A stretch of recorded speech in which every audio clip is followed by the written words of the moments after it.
네, 어, 보강을 해야만 되게 되었습니다. 자, 우리 4월 15일이죠. 시간이 좀 흘렀는데 4월 15일이 바로 국회의원 총선거일이었습니다. 자, 그래서 선거에 참여하기 위해서 그날 하루 우리 수업을 쉬었습니다.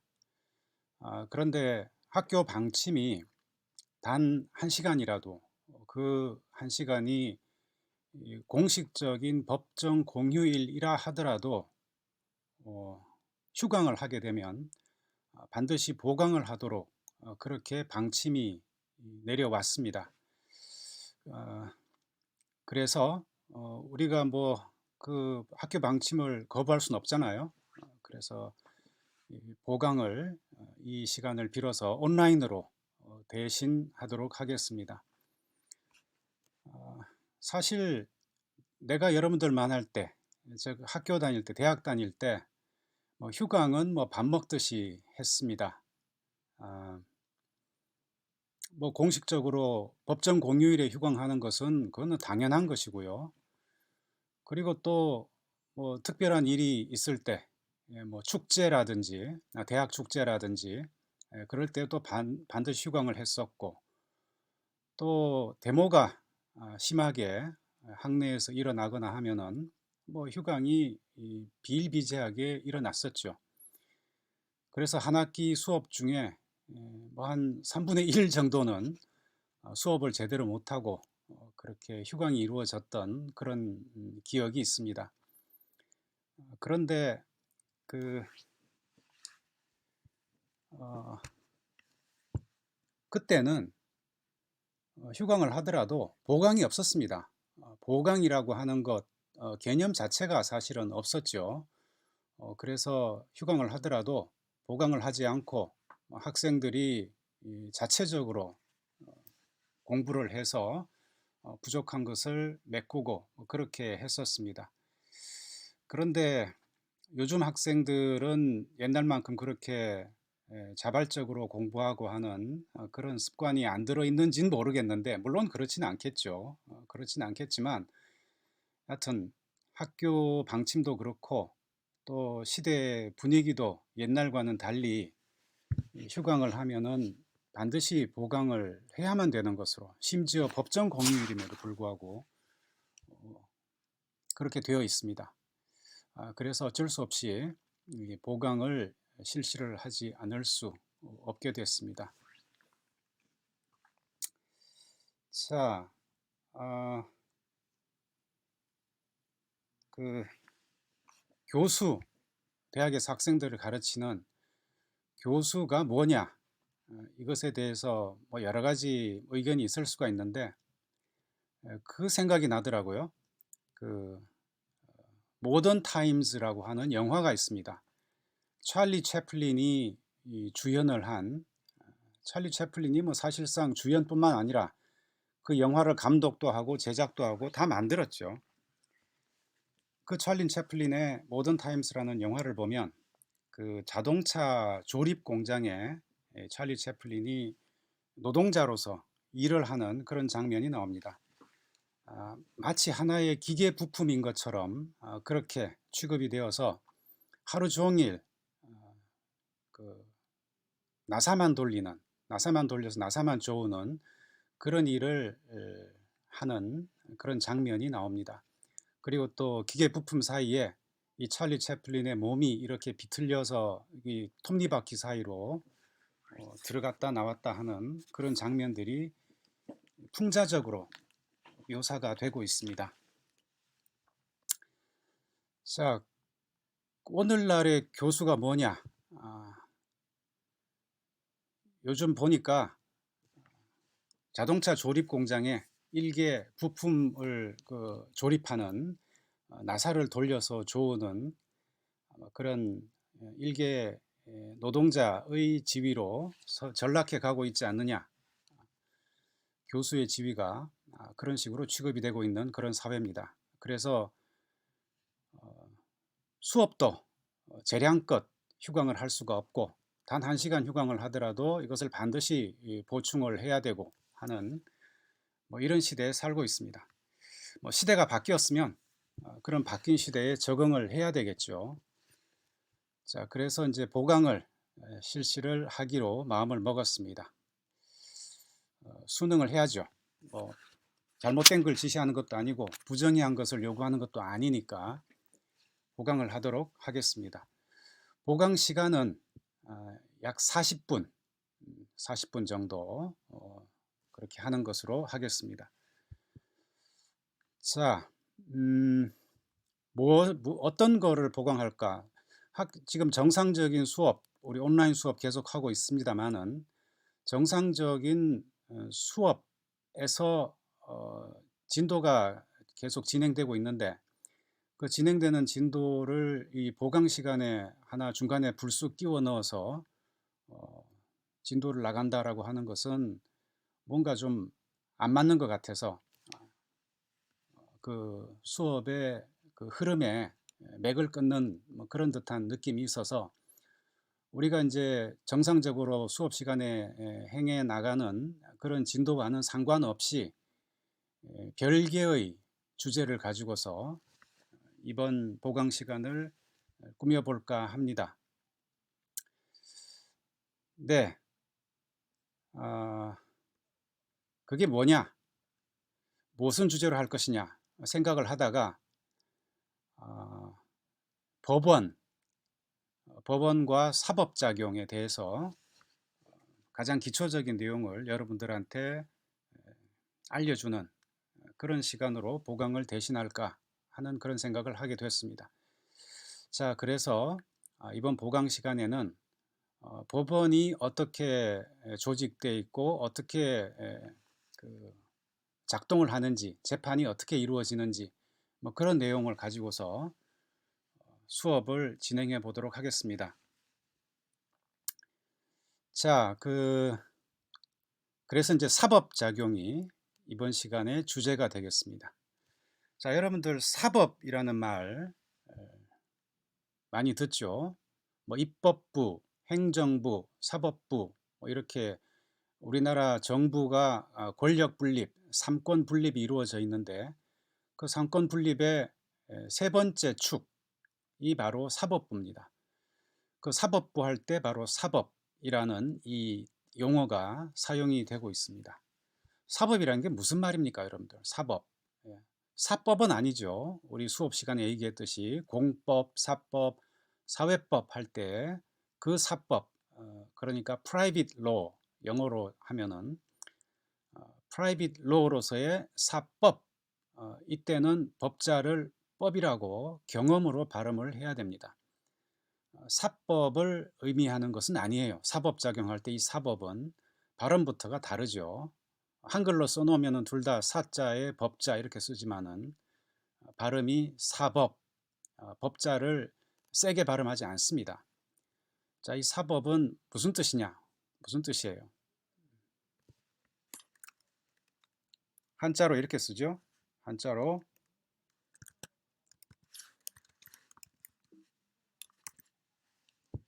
네, 한자로 이렇게 씁니다. 사법. 이거는 이제 앞에 사자는 말씀, 말한다 이런 뜻이고요. 법이라고 하는 것은 법이고, 즉 법을 말한다. 법을 말하는 게 무슨 뜻이냐? 이 사법은 곧 무슨 뜻이냐면은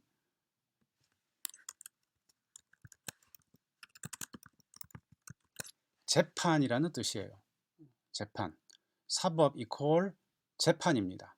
소송이라고 할 수도 있겠죠. 재판 내지 소송.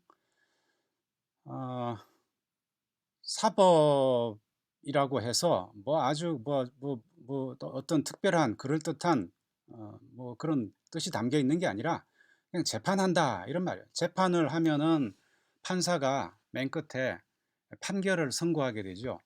그 판결을 선고하는 것이 바로 법을 말하는 것입니다. 그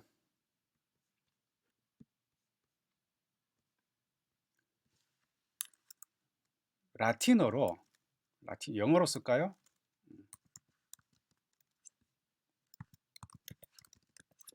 예, jurisdiction 영어로 라틴어는 맨 끝, 라틴어도 똑같아요. 맨 끝에 n만 빼면 됩니다. jurisdictio. 이 jurisdiction이라고 하는 게 바로 재판을 뜻하는 그런 용어입니다. 여기서 유리스 앞에 나오는 주리스라고 하는 이 앞에 5 알파벳 철자는 법이라는 뜻이고요. 딕션, 딕치오, 딕션은 말한다는 뜻이에요. 그래서 jurisdiction 하면은 법을 말하는 것, 즉 재판, 사법을 뜻합니다. 자, 이것이 이제 그 재판권, 재판을 할 수 있는 어떤 판사의 재판할 수 있는 그런 권한, 권리, 이런 의미로도 쓰이죠. 법원이 재판을 할 수 있는 법원의 권한, 재판권. 그래서 이제 이것을 관할권으로 번역을 하기도 합니다. 뭐 비슷비슷한 말이에요. 관할권, 어떤 법원이 어떤 특정한 사건을 재판할 수 있는 권한이 있느냐 없느냐. 재판할 수 있는 권한이 있으면은 관할권이 있다 또는 재판권이 있다, 이렇게 표현을 할 수가 있습니다. 그 법원의 관할이다 아니다 이 말이죠. 관할이면은 재판권이 있는 거죠. 그래서 jurisdiction은 재판권, 관할권, 좀 더 넓게는 이제 굳이 법원이 아니더라도 국가의 어떤 통치 대상 영역을 뜻하는 이런 의미로도 쓰입니다. 국가 작용이 결국은 다 법 작용이거든요. 그래서 법이 미치는 영역 뭐 이런 것을 jurisdiction 이렇게 부르기도 합니다. 그래서 그런 의미로서는 관할권이라고 불러도 되지만은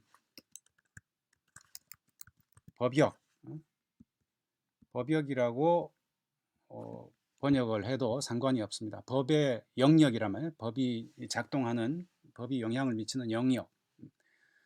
jurisdiction은 그렇게 여러 가지 뜻이 있으나 그러나 결국은 법을 말한다 라는 뜻이고, 그것은 재판을 의미하는 거예요. 자, 그래서 사법이라는 것은 딴 뜻이 아니라 재판이란 뜻이고, 사법작용, 국가의 사법작용이라는 말은 결국은 재판작용이라는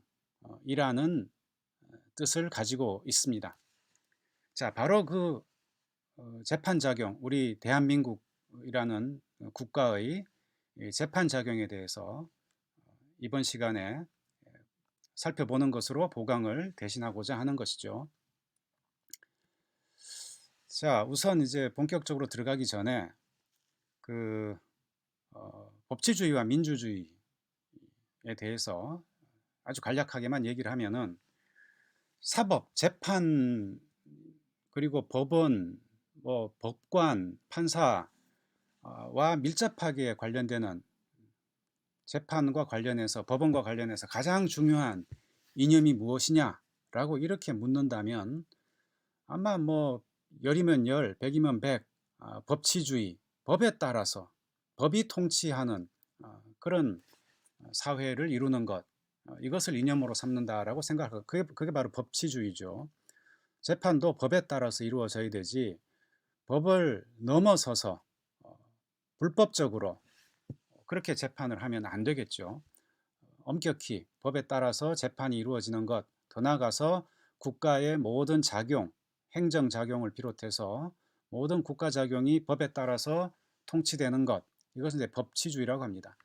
그래서 사법작용도 말할 것도 없이 법치주의가 제일 중요한 이념이고요. 뭐 행정작용 이상으로 사법작용에서 더더욱 법치주의는 추구해야 될 제일 첫 번째 이념이 됩니다. 자, 그런데 왜 민주주의가 뒤에 나오느냐? 이 법치주의를 이념으로 하는 사법작용도 결국은 민주주의로부터 나오고, 민주주의에 근본적으로는 근거하고 있다라는 것을 여러분들이 명심해 줬으면 하는 취지에서 법치주의와 민주주의라는 제목으로 이번 슬라이드를 만들어 놓은 것입니다. 자, 사법작용은 민주주의로부터 면제되어 있는가? 아니다라는 거죠. 결국 답은 사법작용도, 즉 법치주의가 아무리 중요하다고 하더라도 그 법이라는 게 뭐냐? 결국은 민주주의의 기원을 갖고 있는 거죠. 백성들이 국민들이 주인으로서 백성들한테 서 나오는 것이 바로 백성들로부터 기원하는 것이 바로 법이에요.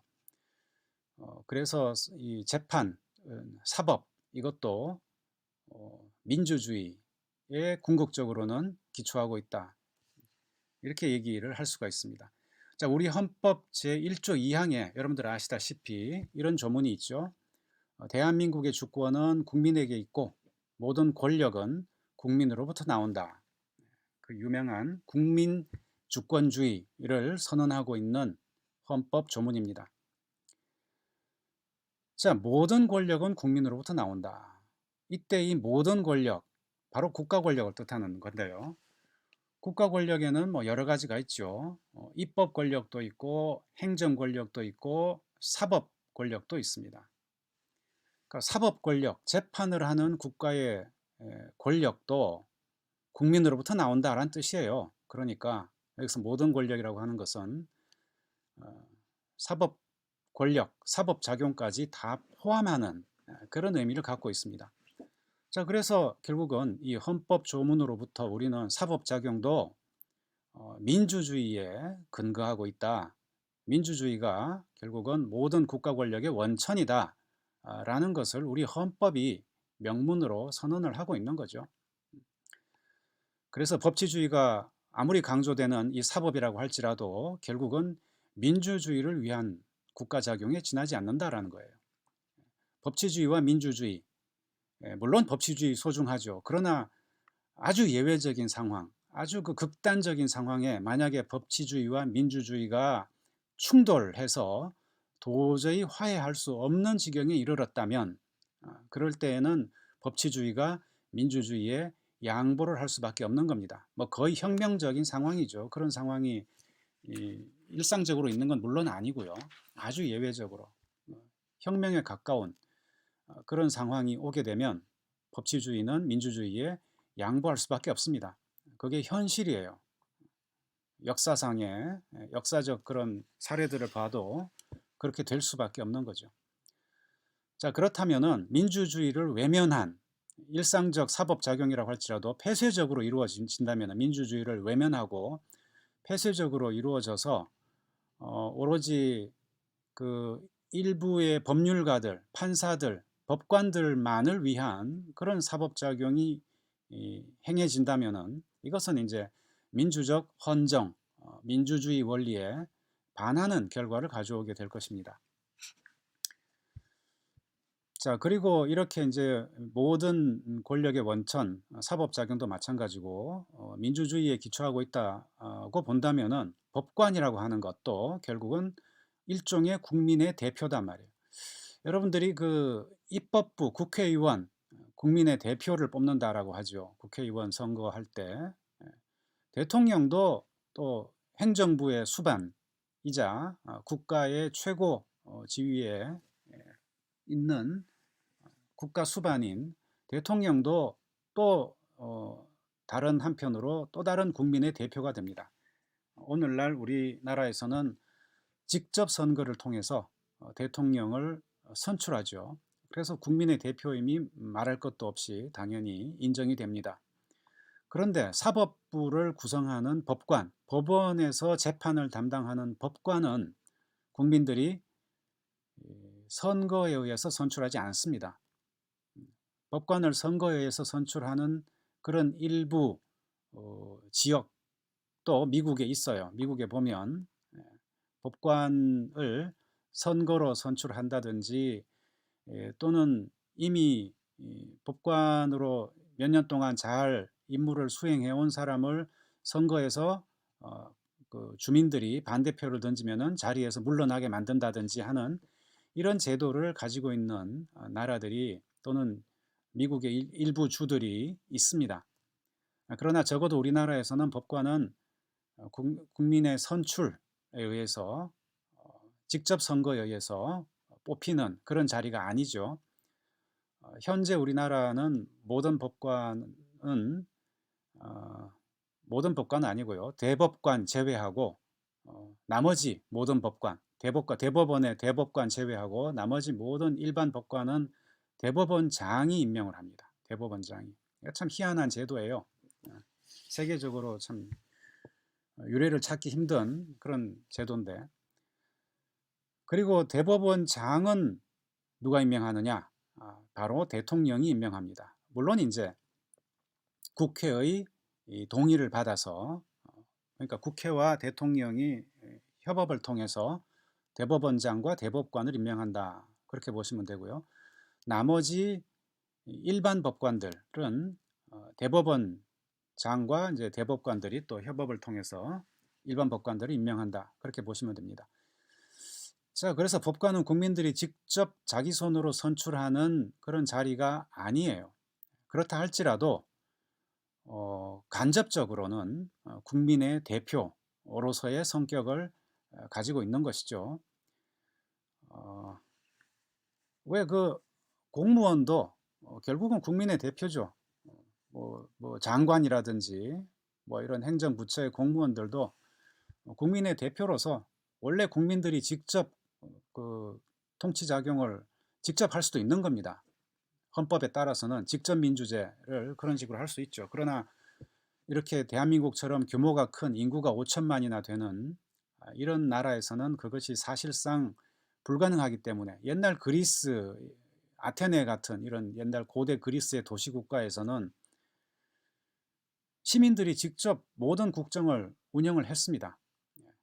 근데 이제 대한민국 현대사회에서는 그럴 수가 없으니까 국민의 대표를 뽑거나 또는 그렇게 뽑은 국민의 대표가 임명을 하거나 이렇게 해서 직접 내지 간접적으로 국민의 대표의 자리에 앉히게 되는 거죠. 법관도 결국 대통령이 임명을 하고 그 대통령이 임명한 대법원장이 또 임명을 하고 그렇게 하기 때문에 국민의 대표예요. 그것이 민주주의, 이제 사법작용도 궁극적으로 민주주의에 기초하고 있다는 이 이념에 비추어 볼 때 이해가 되는 겁니다. 그렇죠? 국민을 대표하는 것이기 때문에 법관은 자의적으로 재판을 해서는 되지 않죠. 그 근본에 국민들의 법이 무엇인가, 국민들의 법의식 이런 것들도 감안을 하면서, 그러나 법치주의를 존중하면서 그렇게 재판을 해 나가야 돼. 더 나아가서 굳이 법관이 아니더라도 모든 법률가, 여기서 말하는 법률가는 뭐 검사 말할 것도 없고요. 심지어 변호사까지도 국민의 대표로서의 성격을 갖는다라고 이야기를 할 수 있습니다. 검사야 당연히 뭐 대통령이 임명하는 것이니까 행정부 공무원이죠. 사법부 공무원 아닙니다. 검사는 우리나라에서는. 그건 국민의 대표라고 할 수 있고, 변호사는 자기 개인 사무실 열어가지고 찾아오는 시민들로부터 사건을 수임해서 자기 밥벌이하는 변호사가 왜 국민의 대표냐? 변호사가 되려면은 변호사 자격을 획득을 해야 되고요. 그 변호사 자격은 국가기관에서 인정을 하는 것입니다. 우리나라는 법무부에서 인정을 합니다. 지금 현재 시스템은 사법시험이 이제 폐지됐으니까, 그렇죠. 법학전문대학원, 즉 로스쿨을 나와서 그리고 변호사 시험에 합격을 해서 비로소 이제 변호사 자격을 얻게 되는 것입니다. 그렇다면 이 변호사들도 결국은 국가기관에서 인정하는 자격이고, 그렇다면은 간접적으로 국민의 대표로서의 성격을 갖는 것이죠. 그래서 변호사라고 해서 오로지 어떤 자기 사무실이나 유지하고 돈이나 벌고 하는 이런 식으로 변호사 업무를 봐서는 그건 곤란하다. 국민의 대표로서의 성격을 항상 염두에 두고 무거운 그런 책임감을 가지고서 공익에 봉사를 해야 되는 것이 또한 변호사이기도 한 겁니다. 자, 벌써 뭐 이거 한 슬라이드 얘기하는데 시간이 거의 뭐 15분, 20분 이렇게 흘러버렸네요. 오늘 이거 다 못하겠다. 하는 데까지만 합시다. 네, 법원에 대해서 이제 사법작용을 담당하는 국가기관 법원이죠. 법원만 있는 건 아니에요. 헌법재판소도 있습니다. 헌법재판소도 있는데 오늘은 뭐 헌법재판소는 얘기하기 힘들겠고 법원에 대해서만 살펴보도록 하죠. 헌법재판소는 여러분들 아시다시피 이 헌법 소송, 헌법과 관련되는 사법작용을 담당하는 곳이 헌법재판소죠. 오늘은 법원을 이야기하도록 합시다. 법원의 기능, 이거는 이제 법적인 기능이라기보다도 좀 사회과학적인 측면에서 분석할 때 법원의 기능이 뭐냐, 세 가지 정도가 있다라고 이야기할 수 있습니다. 첫 번째가 분쟁을 해결하는 기능, dispute resolution이죠. 분쟁 해결 기능.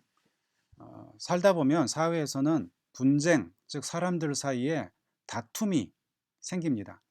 이 다툼을 해결해 줘야지 그 사회가 평화를 유지하고 질서를 유지하고 할 수가 있는 거죠.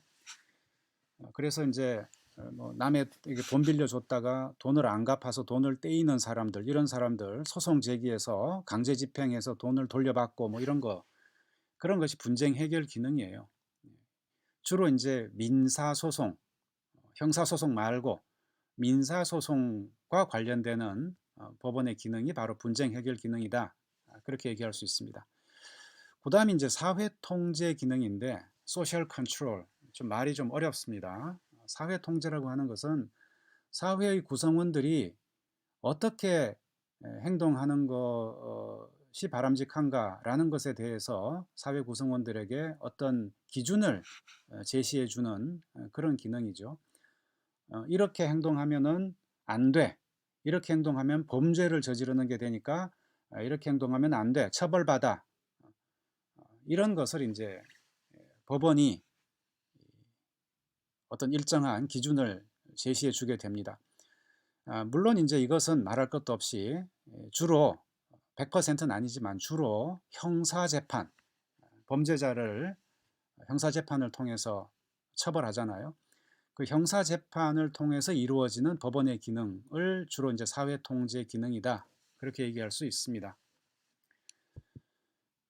자, 마지막 세 번째는 이제 법창조 기능인데요. 법원이 법을 창조한다, 법을 만든다, 영어로 law making, 이렇게 얘기를 하면은 상식적인 관점에서 언뜻 잘 이해가 안 될 수가 있습니다.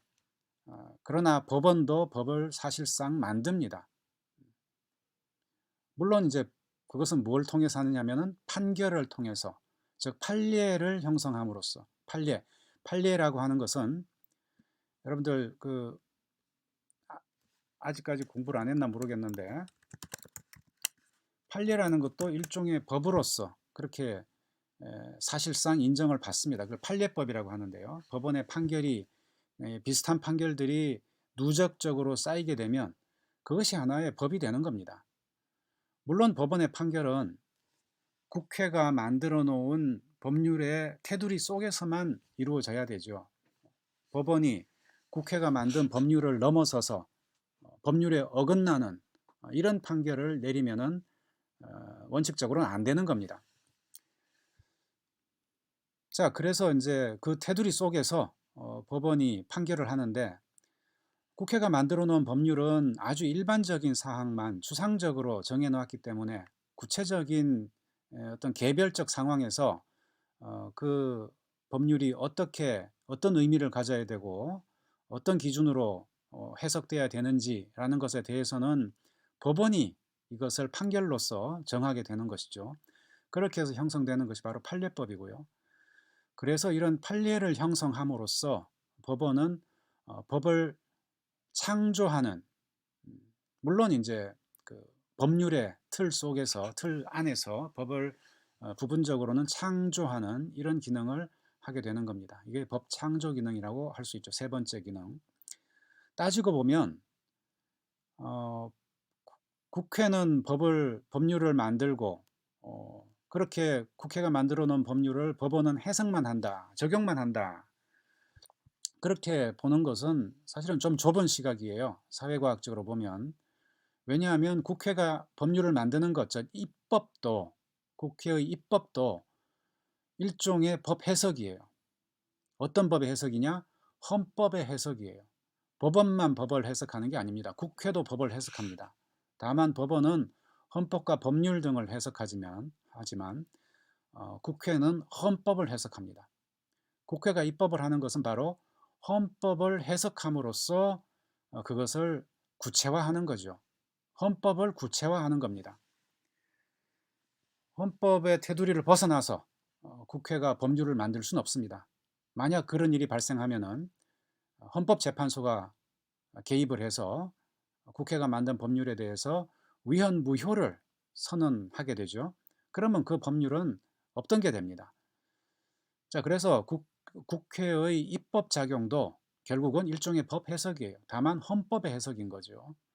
그리고 사법 작용, 법원의 판결, 즉 사법 작용도 일종의 법 해석이에요. 법 해석임과 동시에 국회와 마찬가지로 법을 창조하는 작업이죠.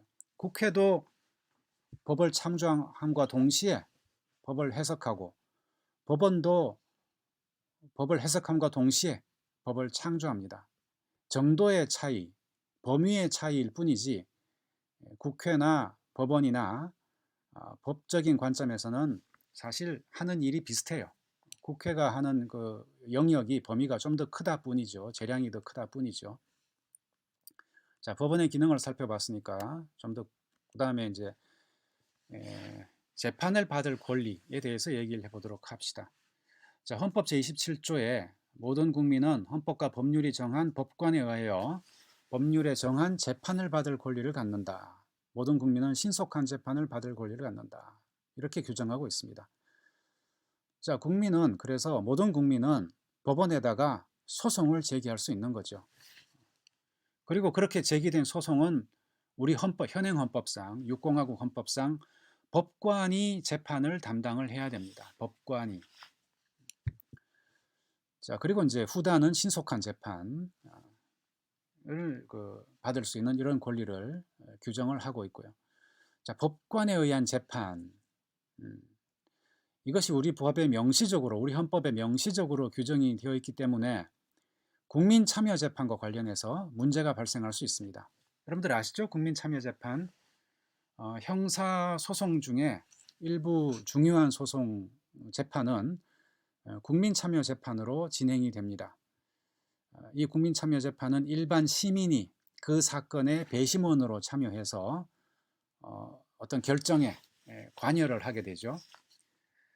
물론 최종 판결은 법관, 판사가 내리게 돼 있으나 그러나 배심원들의, 법관이 이제 최종 판결을 내릴 때 배심원들의 평결, 배심원들이 사건이 끝난 다음에 배심원들끼리 회의를 해서 그 사건을 어떻게 결정할 것인가, 판결할 것인가에 대해서 최종 결정을 내리죠. 배심원들의 결정을, 이것을 우리는 판결이라고 하지 않고 법관의 최종 판결은 판결이고 배심원들의 결정은 이것을 평결이라고 부릅니다. 평결. 자, 이 배심원들이 평결을 내리면 이것에 기초해서 법관이 판결을 내리게 되는 거죠. 자, 이 평결이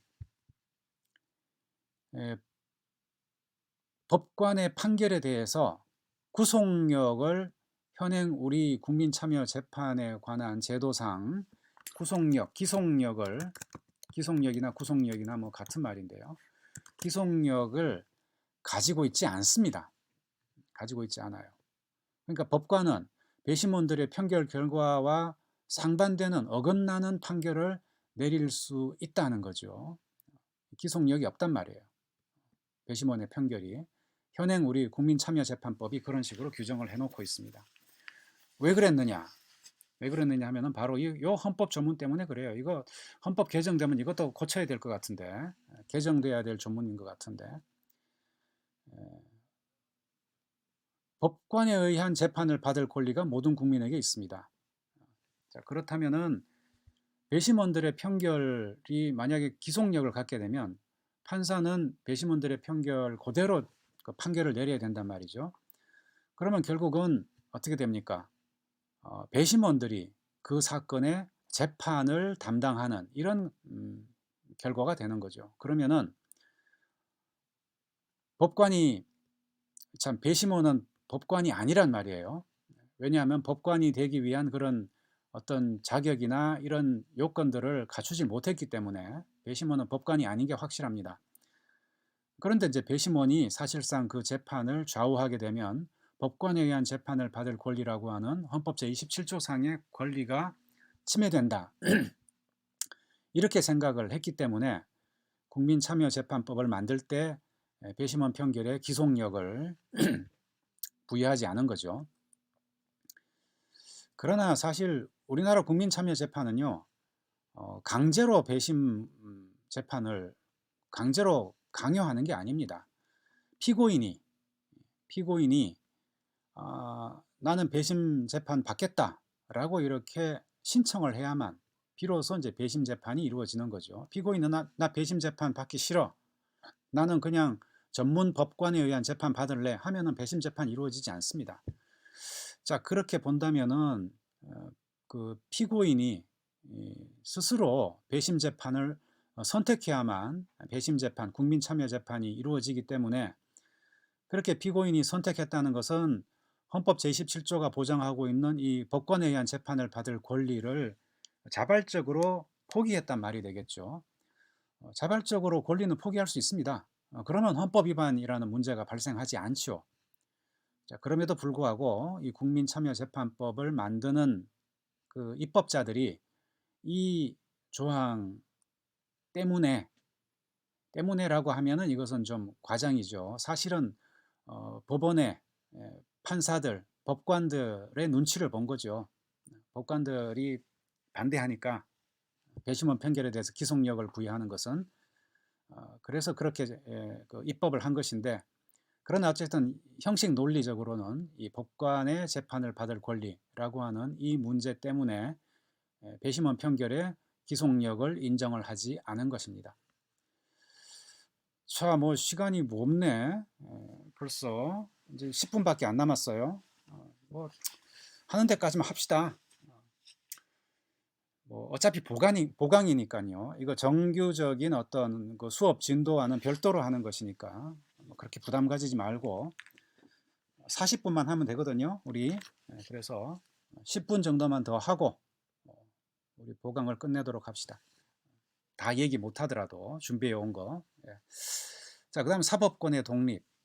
이 이제 그 굉장히 중요한 헌법적 가치죠. 우리 전에 얘기했습니다. 우리 학기 초에 법의 독자성, 이것이 근대법의 이념이다라고 얘기를 했죠. 중요한 이념이다. 그 법의 독자성이 우리 헌법상에 구현되어 있는 그 형태가 바로 사법권의 독립이에요. 사법권은 즉 재판권이죠. 재판권은 외부의 압력에 의해서 영향을 받지 않고 판사들의 양심적인 그리고 법률에 의한 독자적인 판단에 의해서 이루어져야 된다라고 하는 취지가 바로 사법권의 독립 이념입니다. 자, 이것은 크게 두 가지 제도로 구현이 되어 있는데, 헌법 제101조에 법원의 독립, 즉 사법권은 법관으로 구성된 법원에 속한다. 자, 법원만이 이 사법권을 가지고 있는 거죠. 물론 이제 헌법재판소는 따로 규정이 있으니까 그거는 예외입니다만은, 그래서 법원이 사법권을 행사하도록 그렇게 권한을 헌법이 부여하고 있는 거죠. 그래서 이 법원은 법관으로 구성되어 있고요. 이거 외부의 어떤 그 입법부나 행정부, 대통령, 뭐 이런 권력기관, 뭐 정부의 뭐 입법부의 국회의원들 또는 정당, 이런 정치 세력의 영향을 받지 않고 독립적으로 이렇게 그 사법작용을 하도록 사법권을 법원에다가 부여해 놓고 있습니다. 자, 그 다음에 이제 법관의 독립인데요. 법원만의 독립이 아니라 법관도 독립이 돼야 된다. 네. 이게 이제 최근 들어와서 몇 년 전에, 2, 3년 전에 소위 말하는 그 양승태 대법원의 사법농단 사건과 관련해서 이게 이제 문제가 되는 거죠. 법관의 독립. 그러니까 대법원과 대법원장 또는 그 법원 행정처, 대법원장 산하에 있는 법원 행정처가 실제로 재판을 일선에서 담당하고 있는 법관들에게 직간접적인 압력을 행사해서 재판에 영향을 미치는 이런 현상들이 발생을 했던 겁니다. 그러면 이제 법관의 독립이 그만큼 침해된 것이죠. 자, 헌법 103조에 보면 법관은 자, 헌법과 법률에 의하여 그 양심에 따라 독립하여 심판한다. 이 규정이 있습니다. 그러니까 법관은 재판을 할 때 다른 거 신경 쓰면 안 됩니다. 오로지 헌법 그리고 법률, 즉 이제 국회에서 제정된 그 법률이죠. 그리고 양심, 자기가 가지고 있는 양심. 그러나 여기서 말하는 양심은 개인의 어떤 주관적인 소신, 뭐 주관적인 신념 이런 것을 뜻하는 게 아니에요. 법률가로서 객관적으로 가지는 그런 법률가적 양심을 뜻합니다. 내가 어떤 개인적으로 나는 뭐 진보적인 성향을 가졌다. 나는 뭐 보수적인 성향을 가졌다. 나는 뭐 어떤 특정한 종교를 믿는다. 나는 뭐 종교가 없다. 이런 개인적인 특성이 아니라 어, 법률가로서의 객관적인 양심에 따라서 독립해서 심판하도록 그렇게 이야기를 우리 헌법이 규정을 하고 있습니다. 그래서 이 양심을 그 헌법학자들은 그냥 보통 양심이 아니라 법조적 양심이다. 이렇게 표현합니다. 법조라는 게 이제 법률가, 법률 전문직을 뜻하는 것이고요. 법률 전문가로서의 양심이다. 그렇게 해석을 하고 있습니다. 헌법 106조는 법관은 탄핵 또는 금고 이상의 형에 선고여하지 아니하고는 파면되지 아니하며 이게 한자가 쉬운 한자들이 아니라서 옆에다가 작은 글자로 한글로 적어놨습니다. 또 징계 처분에 의하지 아니하고는 정직, 감봉, 기타 불리한 처분을 받지 아니한다.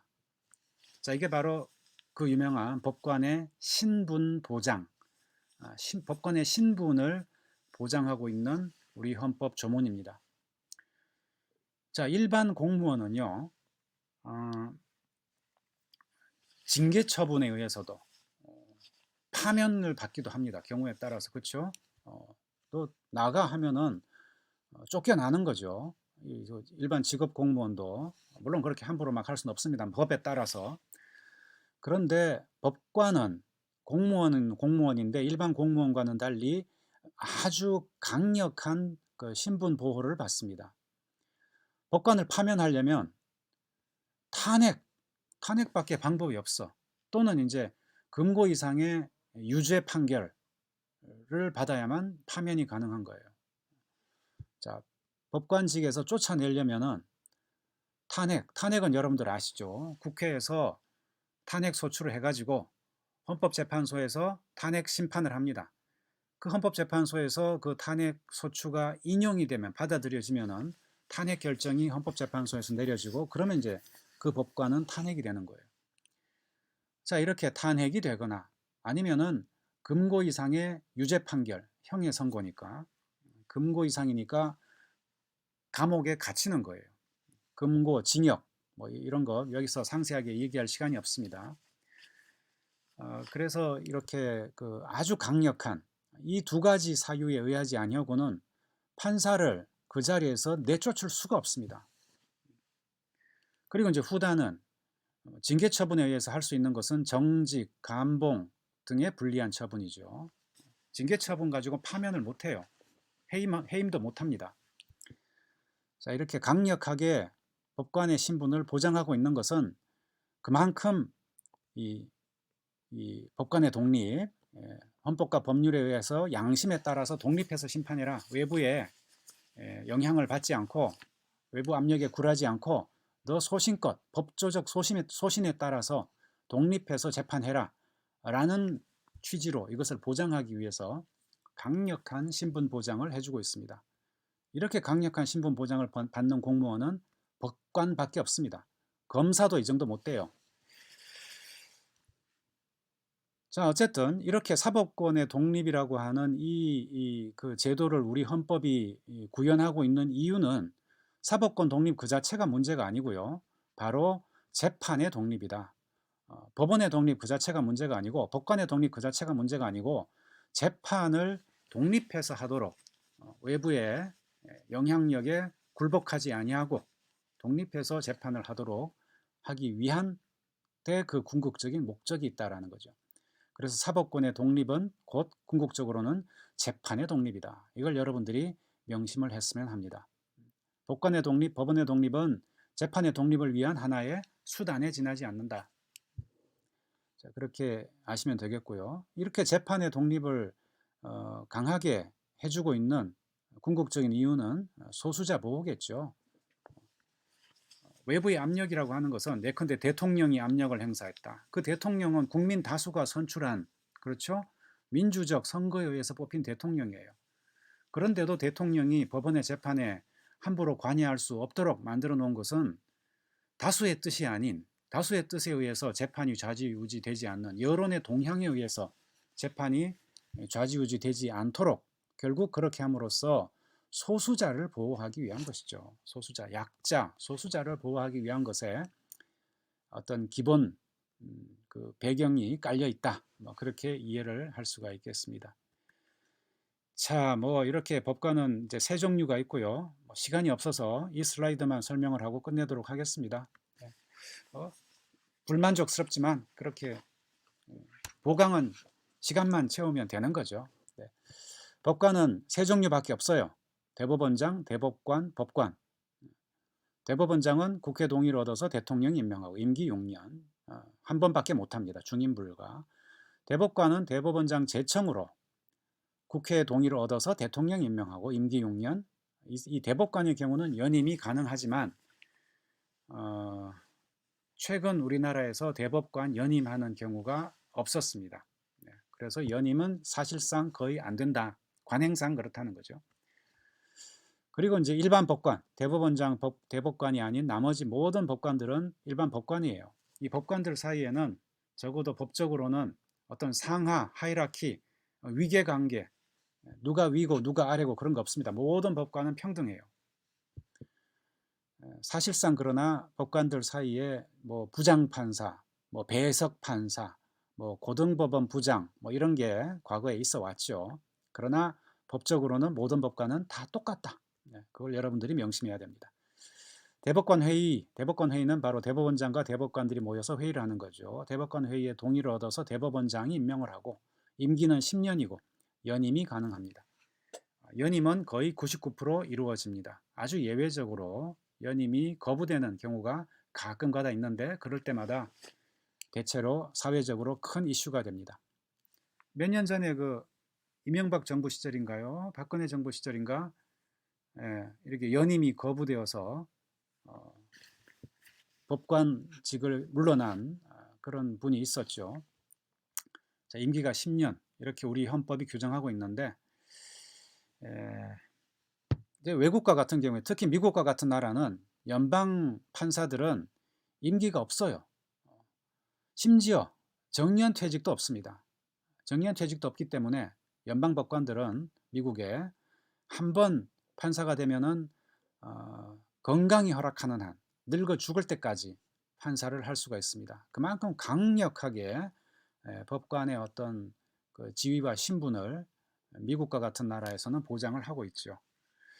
자, 시간이 벌써 넘어서 오늘은 뭐 이 보강을 이 정도로 마쳐야 되겠습니다. 여러분들 들어주느라 수고하셨고요. 그냥 참고, 보강은 그냥 참고다.